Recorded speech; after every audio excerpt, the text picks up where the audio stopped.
Students short questions అయిన తర్వాత ఇది C23 సివిల్ పేపర్ అని చెప్పాను కదండి. పార్ట్ 1 వీడియోలో మనం షార్ట్ క్వశ్చన్స్ చేసాము. ఇది పార్ట్ 2 వీడియో అండి. పార్ట్ బిలో మనకి ఇక్కడ 5th క్వశ్చన్ ఏమి ఇచ్చాడంటే అండి, draw and involute of a regular hexagon of side 30 mm. చాలా ఈజీగా ఇచ్చాడండి, డైరెక్ట్ క్వశ్చన్. ఎగ్జాగన్కి ఇన్వల్యూట్ డ్రా చేయమన్నాడండి. ఫస్ట్ మనకి హెగ్జాగన్ డ్రా చేయడం కనుక కరెక్ట్గా వస్తాయండి, ఇన్వల్యూట్ ఈజీగా డ్రా చేసుకోవచ్చు. దట్టు ప్లేస్ అడ్జస్ట్మెంట్ కూడా కరెక్ట్గా చూసుకోవాలండి. మనకి ఎగ్జాగన్ సైడ్ 30 mm ఇచ్చాడు కదండి. పాలిగన్ కాబట్టి ఆల్ సైడ్స్ ఆర్ ఈక్వల్. ఎగ్జాగన్కి 6 సైడ్స్ ఉంటాయండి. సో ఒక్కొక్క సైడ్ 30 mm అనమాట అండి. సో ఎగ్జాగన్ అనేది ఏ మెథడ్లోనే డ్రా చేయొచ్చండి. నేను ఇక్కడ ఆర్క్స్ మెథడ్లో డ్రా చేస్తున్నానండి. ఫస్ట్ ఏబీ లెంత్ 30 mmతో ఒక ఏబీ లెంత్తో ఒక ఎగ్జాగన్ సైడ్ తీసుకున్నానండి. ఏబీ తీసుకున్న తర్వాత కంపాస్తో ఏబీ లెంత్ని తీసుకున్నాను. ముందు సెంటర్ ఫైండ్ అవుట్ చేస్తున్నానండి. బి నుంచి ఒక పాయింట్, ఏ నుంచి ఒక పాయింట్, సెంటర్ వచ్చిందండి. ఇప్పుడు ఏ నుంచి ఇటు సైడ్కి ఒక ఆర్క్ తీసుకొని సెంటర్ నుంచి ఆ ఆర్క్ని బైసెక్ట్ చేస్తున్నానండి. అంటే ఇప్పుడు మనకి ఇంటర్సెక్షన్ ఉంది కదా, ఇంటర్సెక్షన్ అనేది ఇంకొక పాయింట్ ఆఫ్ ఎగ్జాగన్ సైడ్ అండి. మళ్ళీ ఇటు సైడ్ బి నుంచి కూడా ఇలా బయటికి ఒక సైడ్ గీసుకొని సెంటర్ నుంచి దాన్ని మళ్ళీ బైసెక్ట్ చేస్తున్నానండి. ఇప్పుడు పైకి ఇలా ఒక ఆర్క్ తీసాను. ఈ ఇంటర్సెక్షన్ నుంచి కరెక్ట్గా ఇంటర్సెక్ట్ దగ్గర పెట్టుకొని ఇలా ఒకటి, దీన్ని ఆర్క్స్ మెథడ్ అంటామండి. మనకి ఎగ్జాగన్ చాలా మెథడ్స్ ఉంటాయండి. యాంగిల్ మెథడ్ ఉంటుంది, ఆర్క్స్ మెథడ్ ఉంటుంది, జనరల్ మెథడ్ ఉంటుంది. అన్నిటిలో కూడా ఈజియెస్ట్ మెథడ్ ఇదే అండి. సో నేను ఇది ప్రిఫర్ చేశాను. మీరు వేరే మెథడ్ ఏమైనా గీయాలనుకుంటే గీయొచ్చండి.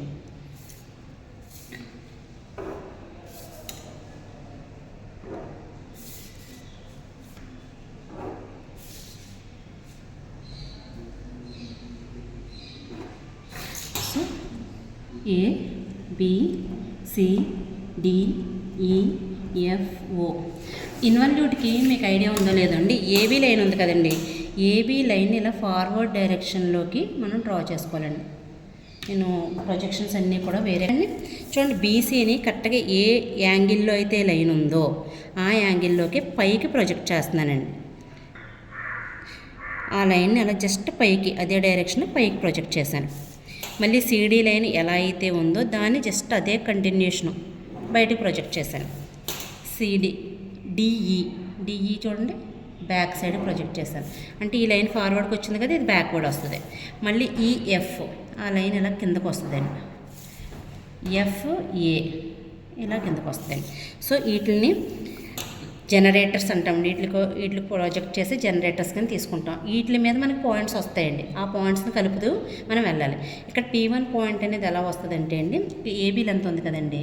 ఏబీ లెంత్ ఎంతైతే ఉందో ఆ లెంత్ని తీసుకొని ఏ నుంచి వెళ్ళే జనరేటర్ మీద ఒక ఆర్క్ పెడతామండి. సో ఏ నుంచి వెళ్ళేదండి, ఇక్కడికి ఒక చిన్న ఆర్క్ వచ్చింది చూడండి. ఇది P1 పాయింట్. ఈ లెంత్ 2 into AB అనమాట అండి. సో ఇక్కడ నుంచి ఇక్కడికి మొత్తం సరిపోతుంది కదండి. 2 into AB అంటే ఇక్కడ నుంచి P1 పాయింట్ వరకు ఒక లెంత్ తీసుకుంటున్నానండి. దీన్ని అలా ప్రొజెక్ట్ చేస్తున్నాను ఎక్కడి వరకు, ఈ జనరేటర్ వరకు. ఇది P2 పాయింట్ అవుతుందండి. ఇప్పుడు 1 2 3 కదా, 3 into AB కదా. సో ఈ దగ్గర నుంచి పెట్టుకుని ఈ ఆల్రెడీ ఎగ్జిస్టింగ్ పాయింట్ ఉంది కదా, ఈ పాయింట్ నుంచి ఆర్క్ డ్రా చేస్తున్నాను. ఇప్పుడు డి నుంచి 1 2 3 4 AB డి నుంచి ఉన్న పాయింట్ని తీసుకున్నాను. ఇక్కడ వరకు వచ్చిందండి. సో ఇక్కడ నుంచి నేను స్కేల్తో పెట్టేస్తున్నానండి, ఇంకా నాకు అది సరిపోవట్లేదు. సో ఈ జనరేటర్ ఎంతవరకు అయితే వెళ్తుందో చూసుకొని ప్రొజెక్ట్ చేశాను. చేసి కరెక్ట్గా 1 2 3 4 5 AB కదా, 5 ABకి ఎంత లెంత్ వచ్చిందో చూడండి స్కేల్ మీద. కరెక్ట్గా 5 ABకి 15.7 వచ్చిందండి. అంటే నేను ఇక్కడ నుంచి 15.7 పెట్టుకోవాలి.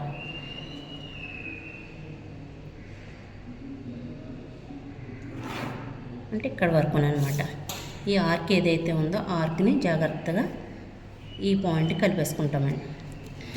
ఇక్కడ నుంచి ఉన్నది ఎంతైతే ఉందో కరెక్ట్గా ఈ చివరికి, అంటే ఈ చివరికి కరెక్ట్గా నాకు ఎలా ఉందంటే అండి, ఈ స్కేల్ రీడింగ్ వరకు ఉందండి. అంటే 6 AB లేదా అంత చేయలేము అనుకుంటే కనుకండి మనం ఈ ఏబీ లెంత్ ఉంది కదా, ఆల్రెడీ ఒకటి వచ్చిందండి, 1 2 3 4 5 6. సో ఆ పాయింట్ వరకు వెళ్తుందండి అది. 6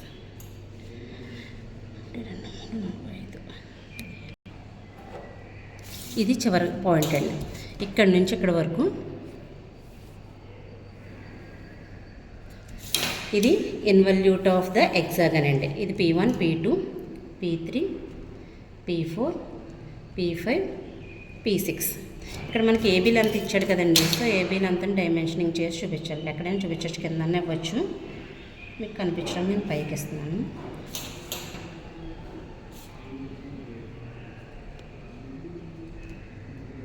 థర్టీ mm అండి. ఓకేనండి. ఈ పాయింట్స్ అనేవి స్పెసిఫై చేయడం కంపల్సరీ అండి, P1 P2 P6 వరకు.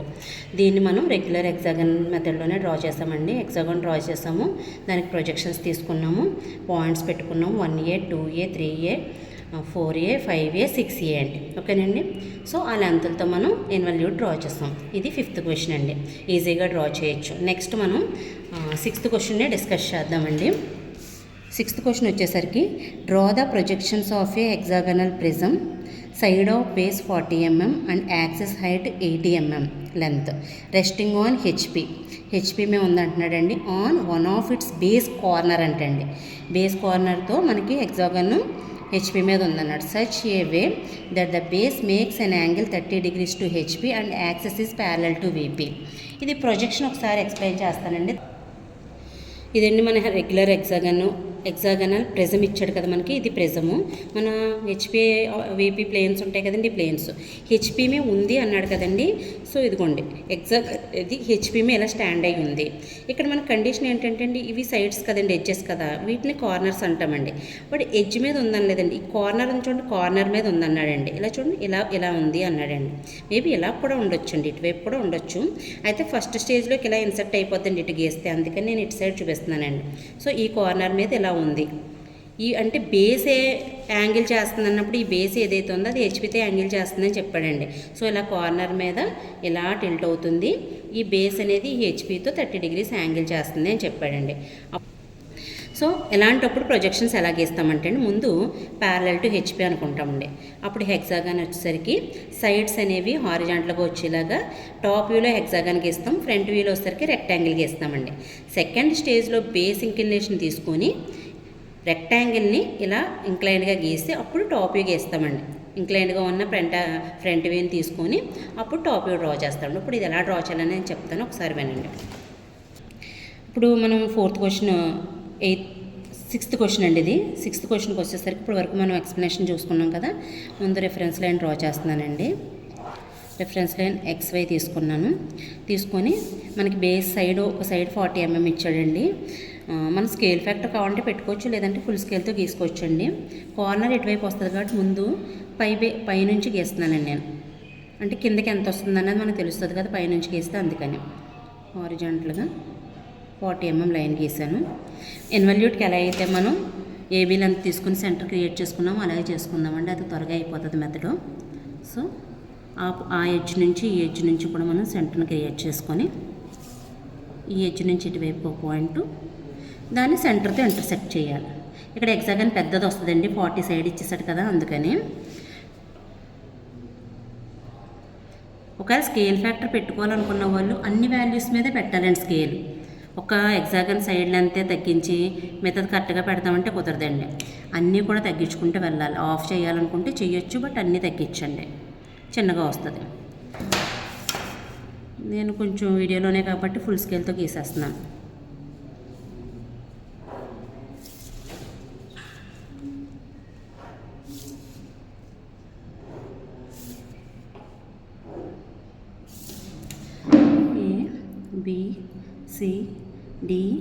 ABCDEF ఇది ప్రిజం కదండి. సో నేను 1 2 3 4 5 6 ఇది O. So join చేసేసుకుందామండి.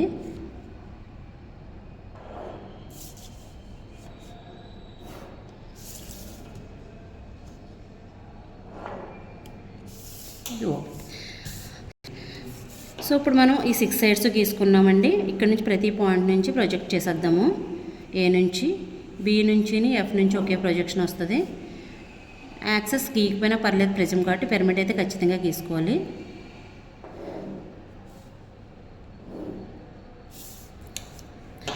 ఇది బేస్ కదండి, బేస్ని ఒక్కసారి చిన్నగా డార్క్ చేస్తున్నాను చూడండి. బాటమ్ బేస్ అనమాట అండి ఇది. ఇక్కడ నుంచి 80 mm హైట్ పెట్టుకోవాలండి మనం.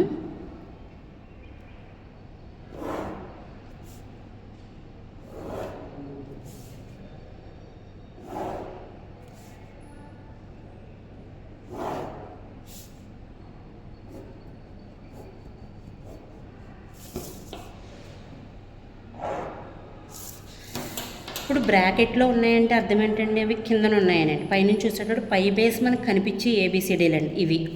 ఈ కింద బేస్ ఏమో 1 2 3 1 dash 2 dash 6 dash 3 dash 5 dash 4 dash A dash B dash F dash C dash E dash D dash. ఇది ఫస్ట్ స్టేజ్ ఆఫ్ ప్రాబ్లం అండి. ఓకేనండి, ఇంతవరకు గీస్తే 50% ప్రాబ్లం కంప్లీట్ చేసాం మనం. ఇప్పుడు ఈ బేస్ ఏదైతే ఉందో ఈ బేసిక్ కదా ఇంక్లినేషన్ ఇచ్చాడు, అది మనం ఎక్కడో దిక్కున పెట్టుకోవచ్చండి. అంటే ఈ టిల్టింగ్ ఇలా పెట్టామనుకోండి దీంట్లోకి ఇంటర్సెక్ట్ అయిపోద్ది. ఇలా పెడితే బాగుంటుందండి, అందుకని ఇక్కడ నుంచి పెడుతున్నాను. బేస్ చూసుకుందామండి. బేస్ చూసి దాని లెంత్ ఎంతవరకు వస్తుందో దాన్ని బట్టి పెట్టుకుంటే సరిపోతుంది. ఇది బేస్ ఎక్కువ వచ్చింది కాబట్టి మేబీ ఇలా సరిపోవచ్చు. కొంచెం ఇటు అడ్జస్ట్ చేసుకుంటున్నాను నేను. ఇక్కడ ప్రొట్రాక్టర్ పెట్టుకొని 30 mm కదా base angle. Okay, 30 degrees to HP కాబట్టి ఇక్కడికి వస్తుందండి.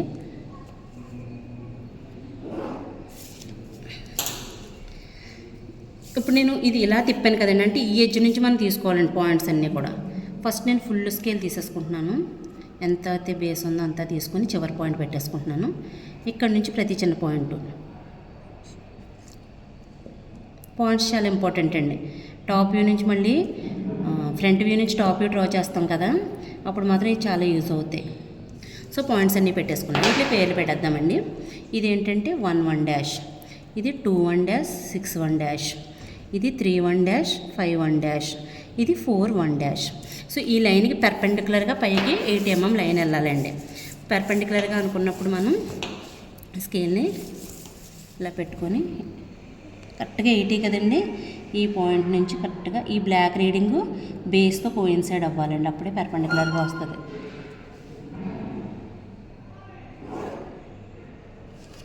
ఈ మిడిల్లోది యాక్సెస్ లైన్ అండి. లాంగ్ షార్ట్ పెట్టుకోవాలి, రెగ్యులర్ లైన్ కాదు అది.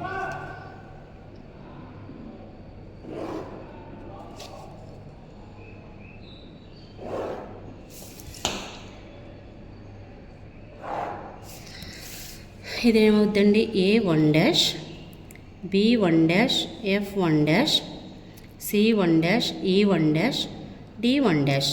సో సెకండ్ స్టేజ్లో ఫ్రంట్ వ్యూ డ్రా చేస్తామండి. ఓకేనండి, ఇక్కడ నుంచి టాప్ వ్యూస్ డ్రా చేసుకుందాము. టాప్ వ్యూ డ్రా చేయడానికి మనం ప్రొజెక్షన్స్ తీసుకోవాలండి. ఈ లైన్స్ ఉన్నాయి కదా, ఈ లైన్స్ నుంచి ఇలా చక్కగా ఇది ప్యారలల్గా పెట్టుకోండి. ప్రతి పాయింట్ నుంచి తీసుకుందాం. ముందు బేస్ నుంచి తీసుకుంటున్నాను నేను. ఇది 30 యాంగిల్ కాబట్టి మనకి దగ్గరగా వస్తాయి ఎగ్జాగాలు. బేస్ తీసుకున్న తర్వాత అండి చూడండి, కొంచెం నాకు ఇలా పక్కకు వంకరగా వచ్చాయి, ప్యారలల్గా పెట్టుకుని గీయాలండి. ఎగ్జాగాన్ తప్పు వచ్చేస్తుంది లేదంటే.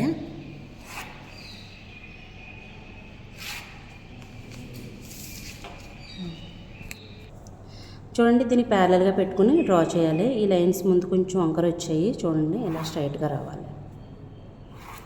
అప్పుడే మీకు హెక్సాగన్ అనేది పర్ఫెక్ట్గా వస్తుందండి. ఇక్కడ చూడండి, ఫస్ట్ బేస్ గీసేద్దామండి, తర్వాత అప్పర్ బేస్ తీసుకుందాము.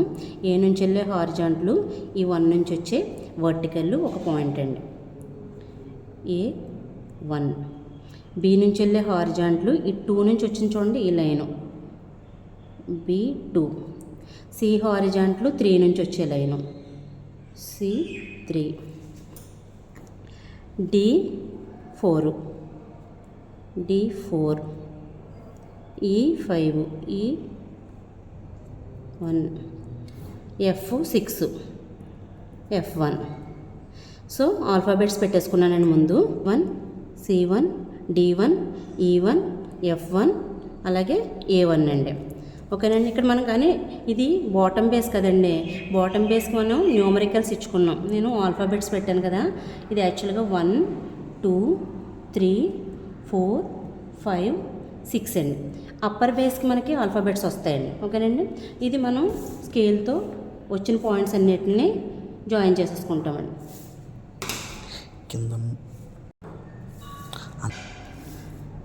ఇదిగోండి ఇలా హారిజాంట్లు, ఇక్కడ హారిజాంట్లు.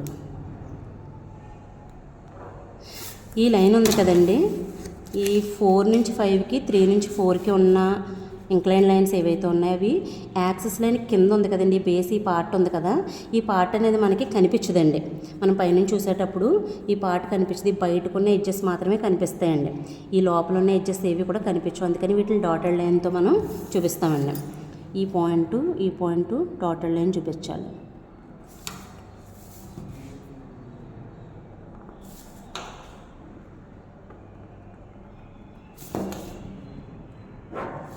సో ఇక్కడికి బాటమ్ బేస్ అయ్యిందండి. ఇప్పుడు టాప్ బేస్ యొక్క ప్రొజెక్షన్స్ కూడా తీసుకుందామండి. ప్రొజెక్షన్స్ తీసుకునేటప్పుడు ఈ లైన్ని బేస్గా తీసుకోండి, కరెక్ట్గా వస్తాయి.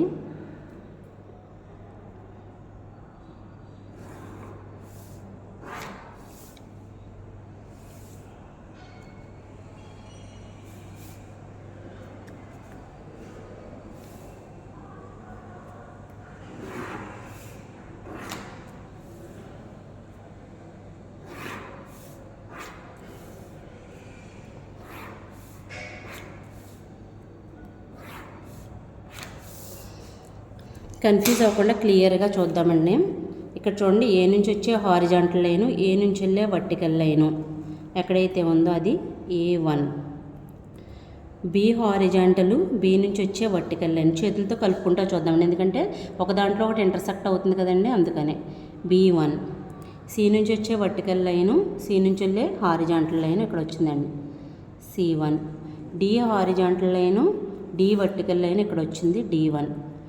ఈ horizontal line, E vertical line ఇక్కడ వచ్చింది, E1. F horizontal line, F యొక్క వర్టికల్ లైన్ ఇక్కడ వచ్చింది, F1.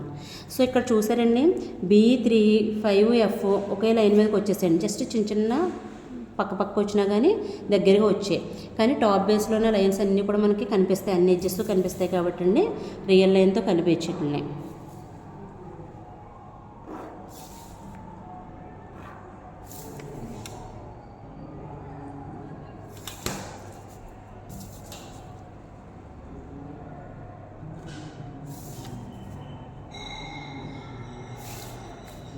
సో ఇది టాప్ బేస్ అండి, ఇది ఏమో బాటమ్ బేస్. ఈ పార్ట్ కనిపించదు.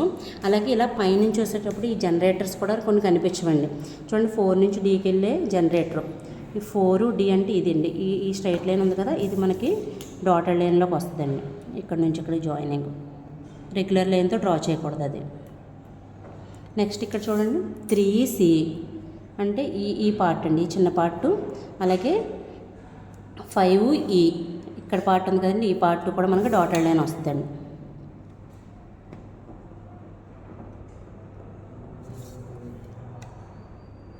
ఇవి ఎడ్జు జనరేటర్ ఓ పక్కే కలుస్తున్నాయి కాబట్టి మనకి కొంచెం ఒకదాని ఒకటి ఓవర్లాప్ అవుతుంది.